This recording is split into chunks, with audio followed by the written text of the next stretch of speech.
Hey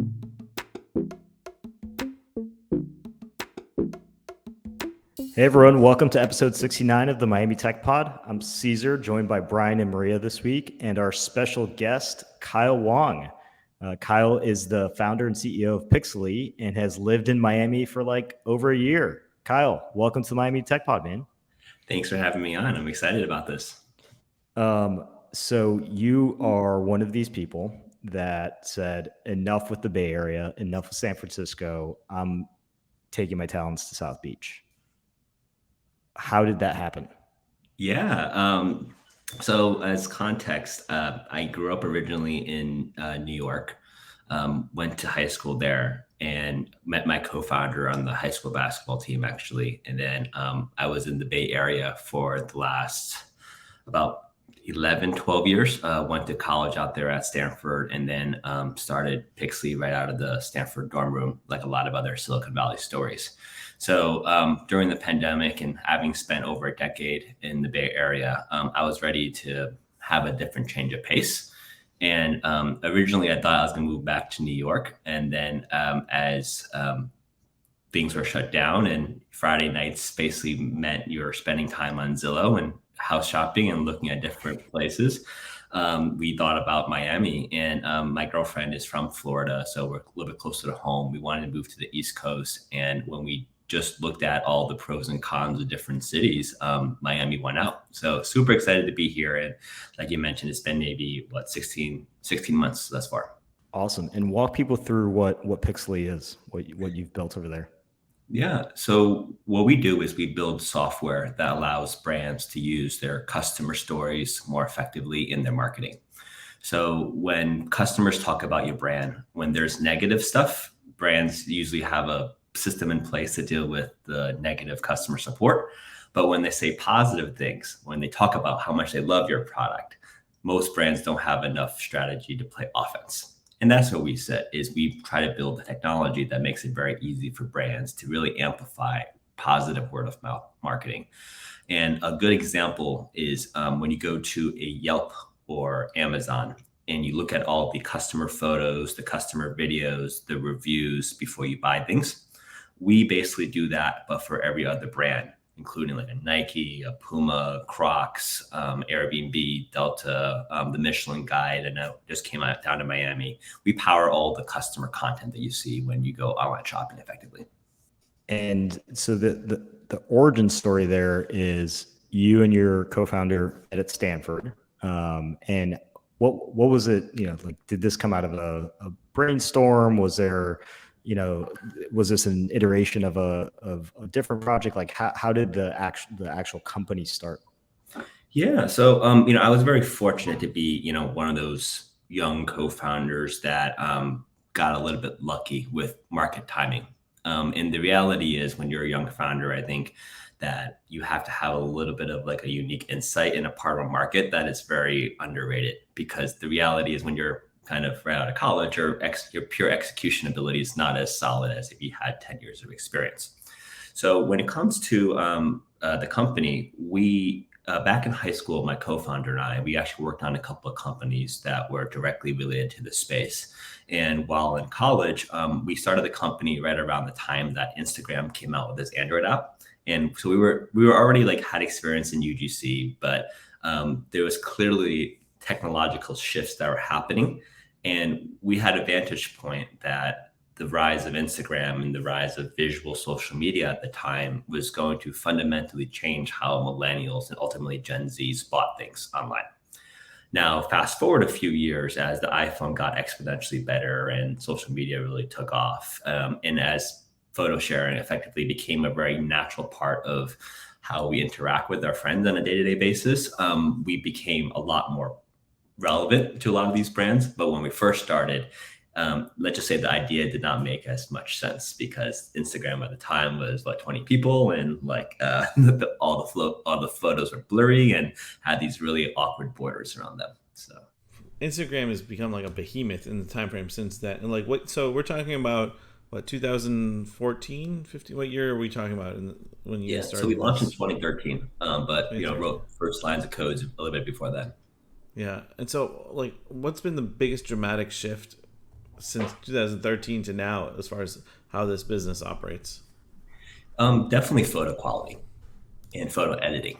So if you think about the different iPhones that you've probably had, the iPhone 7, 8 was a pretty big jump compared to the previous technology. And what's really happened is the photo editing and photo taking ability has really democratized that creativity.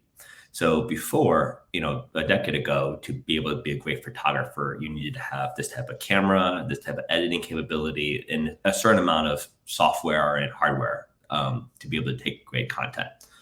Today, my mom, who can barely rotate a PDF, can take phenomenal and produce phenomenal content from her phone, just snapping a few pictures of her meal. And that democratization of creativity, we obviously benefit from because it significantly increases the supply of content out there.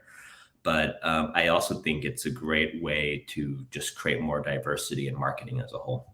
And back then, there wasn't like a huge kind of industry of influencer marketing, right? Like that wasn't even a term really. It was just, companies seeing traction on Instagram and kind of seeing or traction on social and saying, okay, let's lean in on brand marketing in a way that could yield better results, right? From an ROI perspective, from a conversion perspective.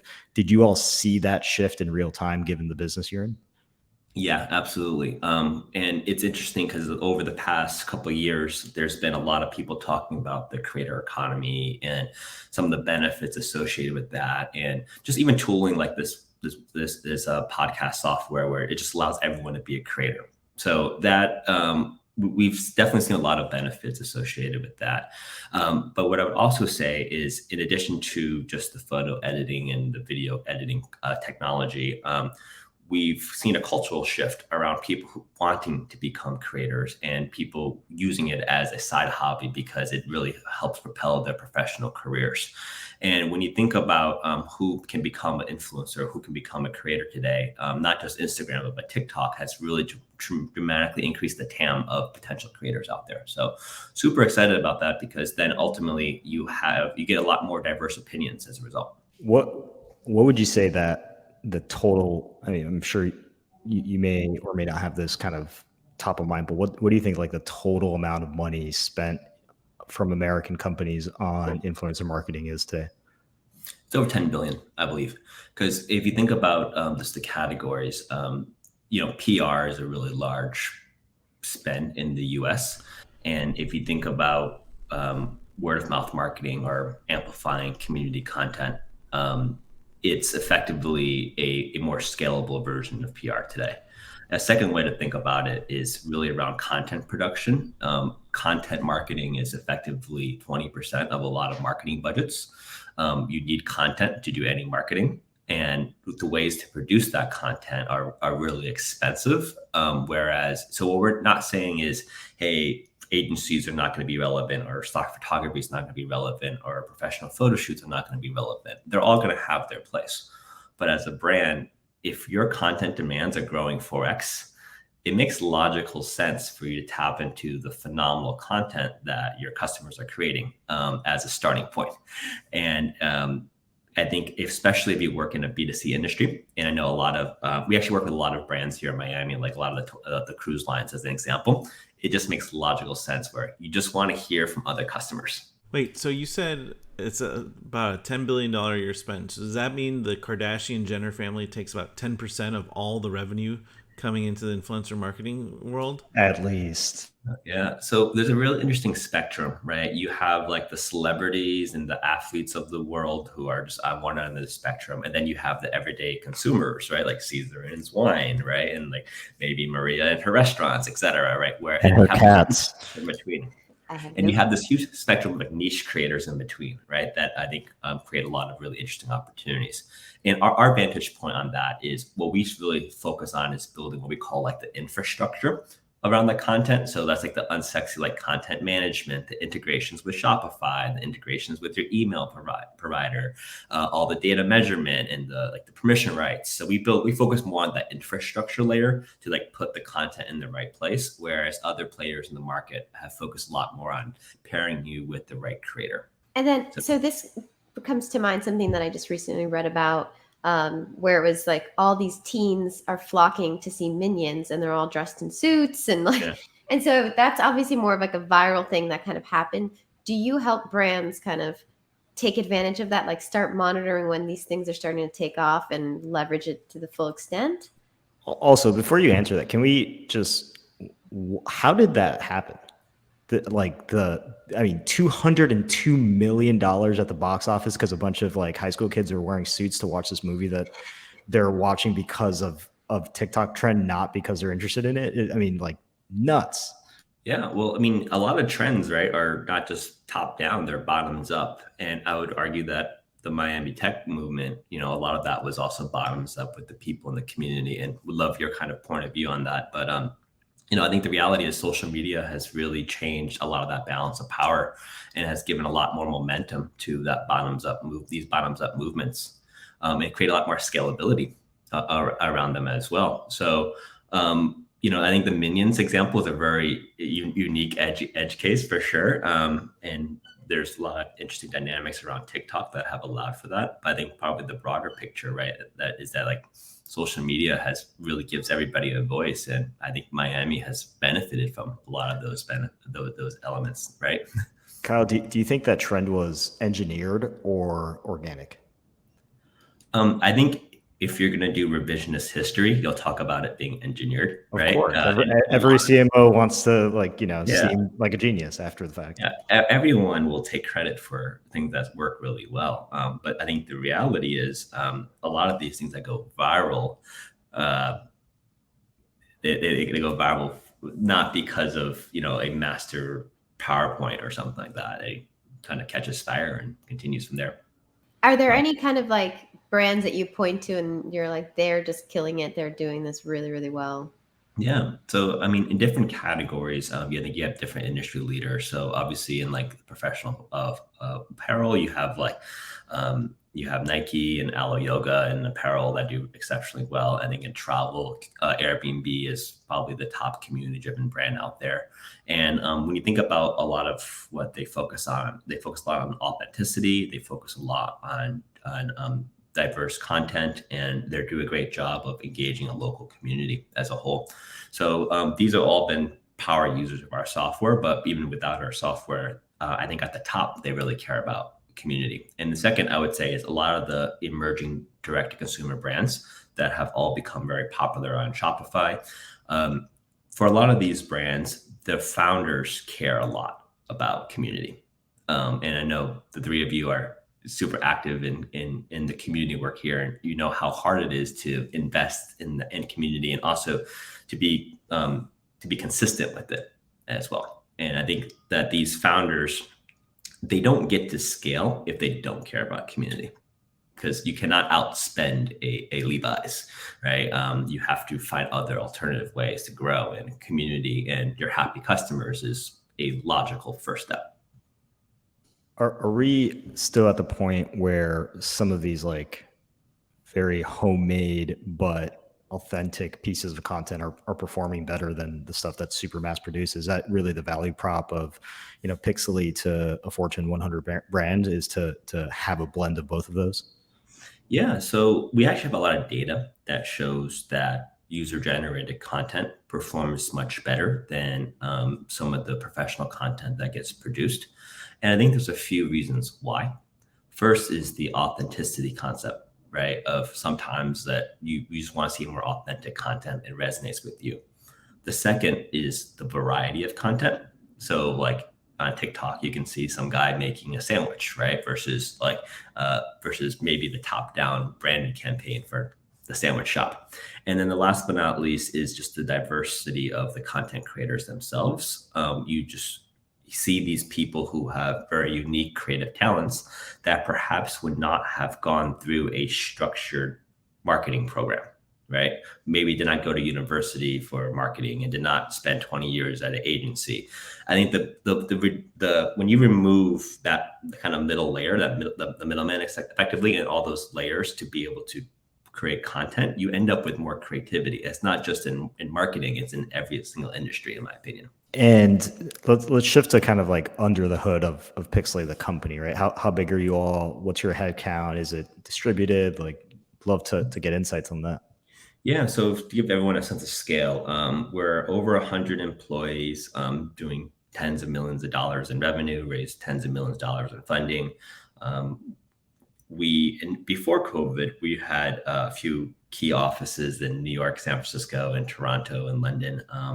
Now I would still consider them offices, but I think we're a little more spread out these days, like a lot of other folks. We have several people here in Miami, which I'm really excited about as well, and looking definitely for good lunch spots that I need to take them to. And so that's a little bit of scale, and in terms of just overall reach, I would say about maybe 1 in every 3 Americans who go online shopping interact with our content, just because this customer content and reviews have been such a prominent part of online shopping today.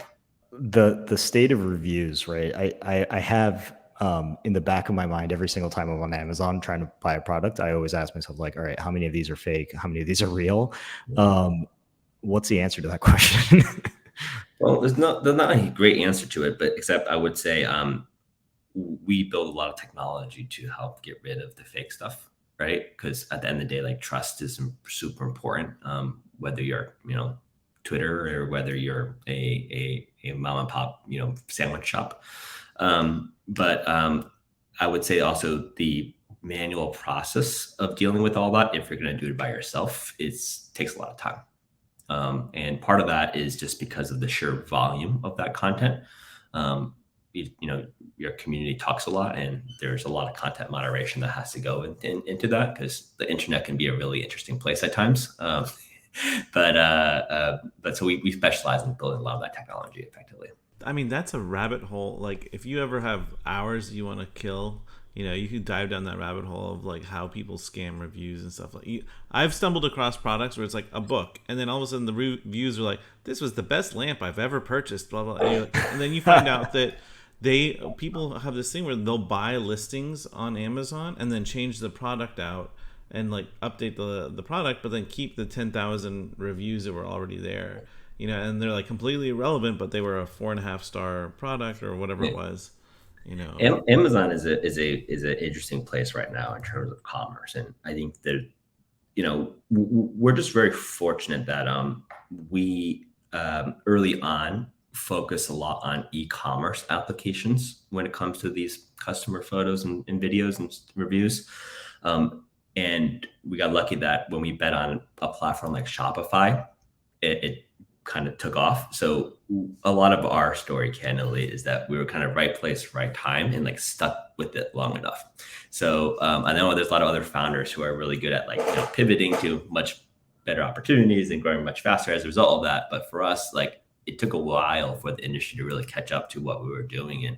But because we were ultimately picked a lot of the right segments, gave us differentiation when the market was ready for it.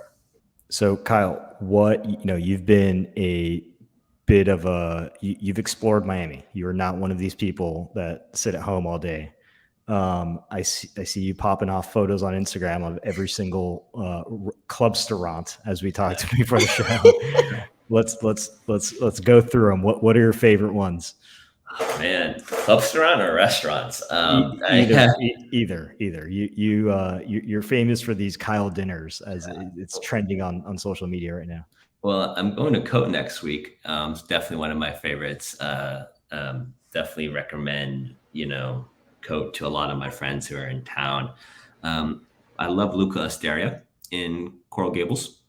That's another one of my favorites. And I'm definitely a big fan of like Taco Tuesdays at Pilo's Tacos. So I gave you a little bit of a range there. I didn't want to just come across as only a club restaurant person to this podcast, but I think Cote is definitely one of my favorite on the high end of that for sure. I know you guys shared some really good restaurants with me before this. Should we I know I think we need to share them with our users, with our listeners. But I'm going to cook tonight, and I'm super excited. I went Whoa. last year with Cesar and another friend of the pod, Jason, but I hadn't been back since. Hold on. Maria is on a Michelin tour. I'm focused on getting through that whole list. That's awesome. Have you made it through most of them yet, or? I think I'm like 5 in. How many are there total? I mean, she had to 10. take out an extra loan to make it through. Kyle, What I will say is,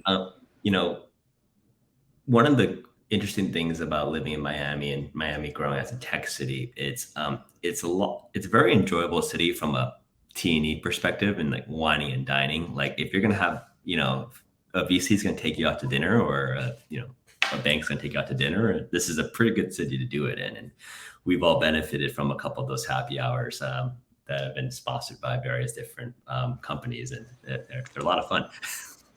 I agree. But to the same extent, I love a good hole in the wall. And right before we started recording, Brian was talking about one in particular. So you need to share all about it. I mean, I think this is a great opportunity for the three of us to share, or four of us to share our favorite hole in the walls. So my favorite hole in the wall that I mentioned before the pod was Yambo, which is a Nicaraguan place off of Flagler and I think 12th Avenue or something like that. And it's a 24-hour fritanga place for people who are not from Miami and have never had Nicaraguan food. This is sort of like one step up from like the lunch counter. It's sort of takeaway, like almost food by the pound. It's like so much food that they give you, but definitely check that out. Get the carne asada, the fried cheese, the rice and beans, and then have a beer to wash it all down. I have a few that I'm not going to share because I don't want you all to ruin it for me. But one that you mean our millions of listeners? Yeah, seriously. One that I will share. So a good tech tie-in here. Javi Corioso, who works at Uber, he runs public affairs for like half the country or something, took me once to this place called Papo Llega y Pon. Okay, this is a pan con lechon restaurant. For the listeners who aren't aware, pan con lechon's like an amazing Cuban sandwich. It's literally Cuban bread and marinated roast pork. And this place in Alapata is absolutely excellent. They have 2 things on the menu, large or small sandwiches, and they deserve a Michelin star. I'm saying it right now on the pod. July 8th, we're recording this. The biggest miss of the Michelin Guide this year was not giving Papo Llega y Pon a Michelin star. Mic drop. I think we need to take a group trip to there. To Pan con lechon. Yeah. Pan con lechon? It's Papo Llega y Pon. So in Cuba, like a very old school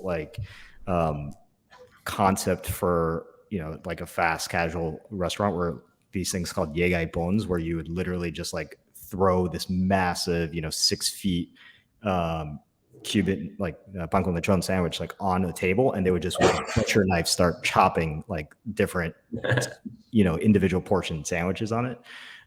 So there's a lot of history there, but this place is excellent and definitely recession proof. Okay, we'll have to go there, and I'm gonna share, I guess, two. One is so far south, I don't think anyone will go, so it'll stay good, I think.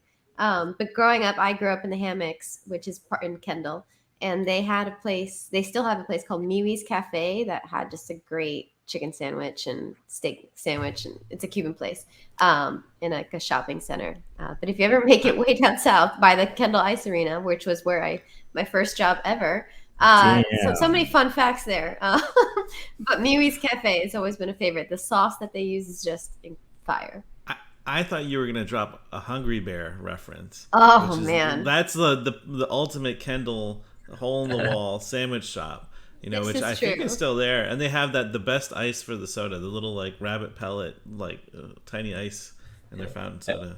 I feel like we need to go on like a founder's field trip to some of these places because I feel like a lot of the some of the founders I know, like they've only kind of hang out in like Brickell, Wynwood, and Midtown, sometimes on the beach, right? So I feel like some of these other areas, I would sign up for a food tour. Yes, we'll go to Nosberry. We'll pick up some cinnamon rolls.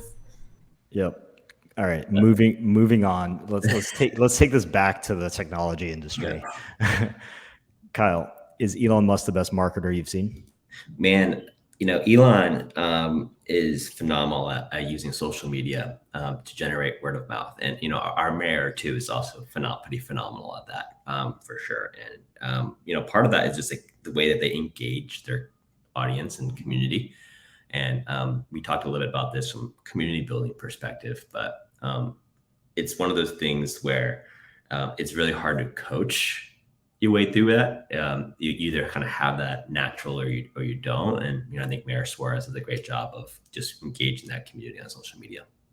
Yeah, and one of the things that last episode with Keith Raboy that we were talking about is like there's a bunch of different ways of growing, like growth hacks, if you will, and building a company. But if most of your growth isn't coming from product and engineering, then question mark around long-term sustainability of the company. And I think like part of what makes him a good marketer is like the products are really good, right? Like it's not like he's what he's not selling like the Rudy Giuliani chancletas or something, but he's like selling like extremely tech forward cars like that are changing the game of electrification.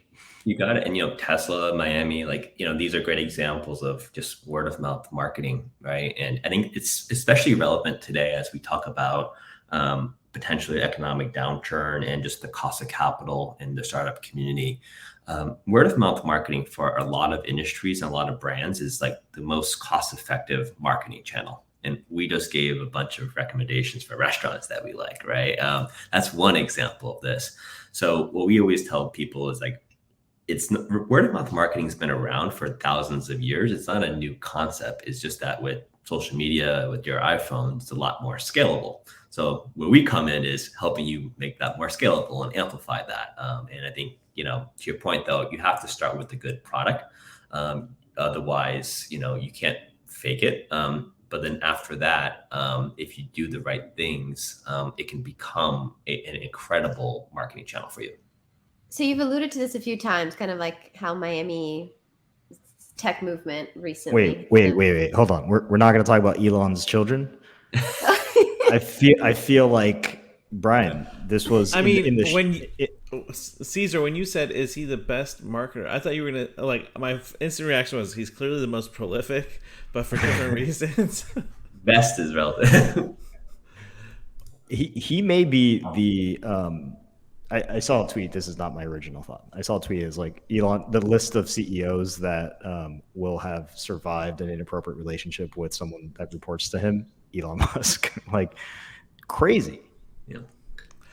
And just leans into it, like, yep, doing my job to combat population decline, like nuts. I feel like it's gonna be like by the time he's retired, he'll have like 42 children. Like, yeah. Wait, what is he up to at this point? He's at 9 now. How many different women? Oh, like how many children does he have? I thought you were like, what is Elon Musk up to at this time, Maria? I was like, I don't know, building like world-changing companies and having 50 children. Kids. He comes to Miami a lot, doesn't he? I feel like I always. He doesn't call us, so I don't know. If he came to Miami a lot, and Maria was unaware, I'd like there'd be a glitch in the matrix. Oh, there. Please! I'm definitely not be aware, but. Okay, are we done? I haven't seen him pop up on yeah. So. Yeah, there you go. Yeah, I think we're done on Elon. What were you gonna say before I rudely interrupted you? No, I want you to get all your thoughts out. Kyle's. You've referred to Miami and a few times. So I want, from like a professional standpoint, dissect what happened in the last 2 years. Yeah. Well, I feel like the three of you are more qualified to talk about the on the grounds movement. But I'll give you my external opinion on this, which is, and as context here, while at Stanford, I majored in, atmospheric energy engineering, so not really related to urban planning or user generated content for that matter. But I did take a few classes about just like tech ecosystems and the whole concept of like clusters, especially when it comes to talent. And I think there's a couple of things that are important for this. First is around like density, right, of talent and the ability to have multiple frequent interactions with people. Like all of us have seen each other multiple times at various different events, and just the density of that talent is super important when it comes to frequency of interactions. But the second is, I think with work from home, it really allowed people to live where they wanted to, and Miami has a great product for that. And last but not least, I think an underrated part of the Miami tech movement is, I think, the strong immigrant culture in Miami. And I think that if you think of it as, oh, can you build the next Silicon Valley? I don't think that's like the right approach. I think it's more like the same way that like in the West Coast, San Francisco and LA have a lot of synergies and they benefit from one another. I think New York and Miami has that same element. And I think long term, I'm actually a big believer that Miami can be a phenomenal go-to-market hub for a lot of companies. And I'm more talking about Web 2. I know Miami mostly focuses in the Web 3 space right now. But I think that if you're going to stand up a customer success, a sales team, a marketing team, Miami is probably one of the best places to do it, given the available talent and also the proximity to New York and other major cities. Yeah, I don't know. Like, definitely I agree with everything you just said. But I also think like from a Web 2 standpoint, there's so many of the breakout companies that we're seeing right now raising like real rounds, who are on hiring sprees, who are seeing significant growth, are companies that are like still building platforms in spaces that are needed, or, like we saw this week, Traba announced a $20 million Series A. Like Lula is, building APIs for companies to be able to manage insurance programs, right? Like these are not crypto companies. Like these are for the most part companies that are like, moving things in the physical world, or, facilitating those types of like financial transactions. Totally. And just for all the listeners, before anyone like comes at me in the DMs, like I'm a big fan of the future of crypto, and I think there's a lot of unique tech benefits to it. I do think some of it's canceled. Kyle, you've been canceled. Done. All right, Kyle, thanks for joining this. So, I do think that, by the way, an important part of the tech community, an underrated component, is actually like real estate prices, both rental and buying. And this, in my opinion, was one of the challenges in SF right now. Is just the cost of living, especially for a younger millennial. Like the cost of entry to buy a home is very, very challenging. And I know Miami is more affordable, but those prices are going up a lot. And I think that does create interesting challenging dynamics, because ultimately, in tech, you want your employees to be able to buy a home and have a pathway to ownership. And I think when rental prices are really, really high, or housing prices are really, really high, it actually takes out a lot of, I think, that this early stage innovation. Because the reality is, when you're an early stage company, and we were that at a time, you are not living off a great salary. You are, scraping by, and you need alternative ways to kind of save money and on rent effectively. So, I think one of the key differences right now between SF and Miami from a housing perspective, because pricing isn't that different now versus 2 years ago, but there's like 30,000 units that are going to be like on the market in the next year and a half of new construction here in Miami, which you don't have in San Francisco. Quality is the difference, right? Yeah. I mean, Kyle, when we were hanging out, you were telling me like your same budget, way nicer in Miami than in the Bay Area. Yeah, I mean, I love my living situation here in terms of quality of life, and we can get into more details about just some of those benefits. But I'm a big believer that, like, for a tech ecosystem to really bloom, you need to be able to allow for early stage startups to thrive and have a decent living situation. San Francisco over the past few years have definitely grown a lot in terms of expenses and real estate, and a lot of that is that building concept we talked about. But it is interesting as more and more folks move to Miami, how and how different neighborhoods will evolve. And you obviously are excited about the growth in talent, but then you also are worried about some of the local restaurants and cultures and gentrification. And I'm sure you've seen this, and you probably been on more threads than I have about this, but it's definitely a challenge for sure. Let me ask this question, right? You have a big team at Pixlee. It's obvious the reason that the people on your team that moved to Miami, why they did that. I think we could all kind of surmise. But what are the conversations that you've had with your employees of the ones that know it's an option, but have said, you know what, I'm going to stay in San Francisco, I'm going to stay in New York? Like, what's their mentality? Do you think it's just a matter of time, or are they like, yeah, I don't see myself over there for a bunch of other reasons? Well, so actually, I think one of the most underrated parts of Miami, and especially for like founders to be in, is that it's a phenomenal city for offsites. And I think that like not enough people think about that in this like this more distributed workforce. It's when you're a little more distributed, you spend a lot of time and effort to host these type of offsites and these meetups. And Miami is always one of the cities that people want to go to. In fact, it's probably one of the top lists of cities that people want to go to for offsites. So even if they don't like live here permanently, they're still coming here and excited to come here potentially several times a year, which I think is a great like entry point into the larger community. And picking up, and there's many reasons why people don't move to different cities, right? With kids, you bought a house, different reasons. But I think that as a city, it's a phenomenal offsite city. And two, it's also a city where you have a lot of talent that flows through it. It's a destination city, right? People have a reason or want to come to Miami at all points of time throughout the year, versus other cities. You have to make a real effort to get there. And I know like Keith talked about this a little bit, where just having real international airport that can get you to lots of different places is also a major benefit of the city as well. I mean, direct flights is such an underrated like perk of a city. I mean, Austin, your international direct flights are probably to like Cancun, and that's probably it. Like with Ted Cruz or something. Or That's to go right. visit Ted Cruz rather. I forgot about that. It was like, what was it during the Blackouts, massive, the blackouts, like massive Yeah. energy crisis in the state, and he's like chilling in Cancun.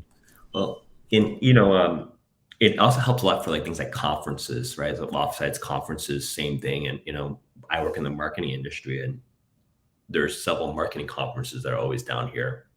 One of them coming up is the Adweek Brand Week that's coming up in mid-September. We should all go out for that, by the way. That'll be a lot of fun. Let's do it. But it does allow for that serendipity when people are coming to you. Because then once they're coming to you, then you can take them out to different restaurants. And it just leads to more business opportunity. All right, Kyle, let's wrap on this. Like, I'd love to get a bit of some predictions in the marketing space and in social.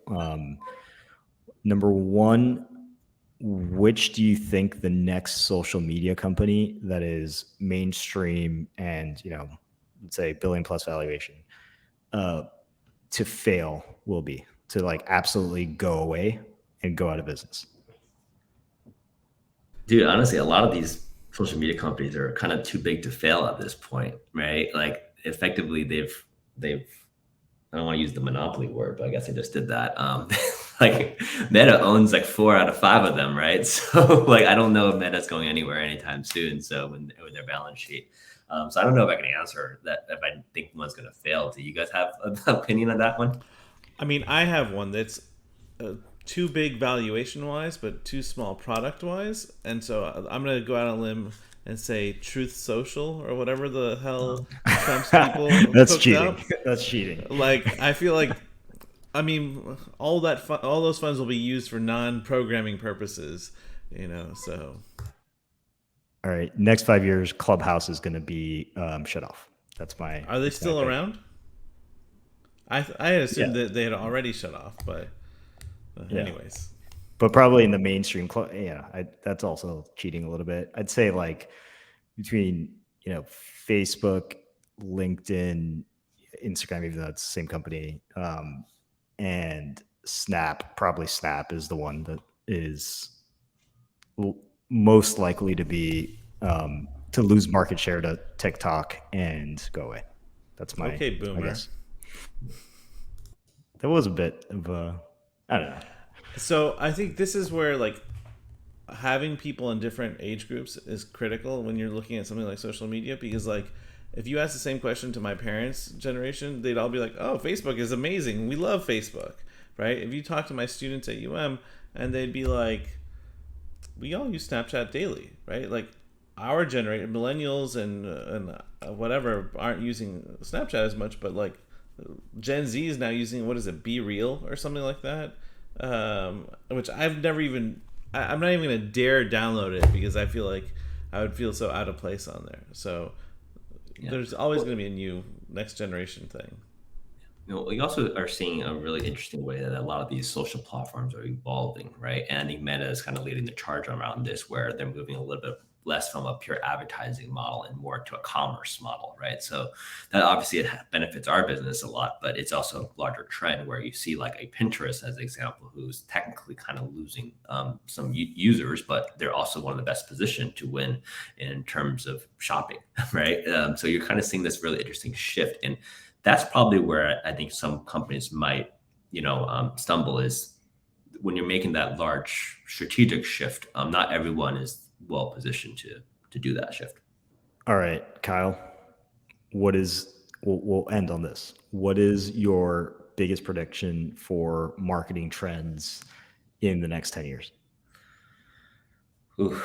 I mean, it's easy for me to talk about user generated content because I've built a company in this space. But in particular, though, we are super bullish, and I'm super bullish about the rise of employee generated content.